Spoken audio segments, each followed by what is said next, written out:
c'est désormais à leur tour de faire du bruit. Les applaudissements ont disparu avec le déconfinement et les personnels hospitaliers se sentent de nouveau bien seuls.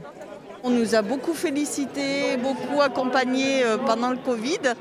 Et puis maintenant, on nous oublie un petit peu. On a quadruplé nos effectifs de nuit et on a triplé nos effectifs de week-end pour absorber en fait l'afflux des patients et la masse de travail qui s'imposait à nous.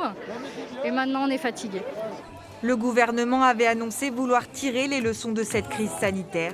Les personnels hospitaliers attendent maintenant des mesures concrètes à quelques jours de la clôture du Ségur de la Santé. On demande juste une réouverture des lits qui ont été fermés depuis X années. On demande du personnel en plus. On demande du matériel, ce qu'on a fortement manqué pendant cette période de crise de Covid. Et on demande une augmentation de salaire. L'État a mis sur la table 6,3 milliards d'euros pour les personnels non médicaux, une enveloppe jugée insuffisante par les syndicats. La CGT demande 40 milliards de plus pour embaucher de nouveaux hospitaliers et augmenter tous les salaires. On est sous-payés, les infirmières par rapport à la norme européenne touchent 400 € de moins. Donc je pense qu'on mérite tous d'être augmentés et que n'importe quel métier soit augmenté de 300 voire 400 €. Ce mardi après-midi, une délégation CGT, FO et SUD était reçue en préfecture de Clermont-Ferrand.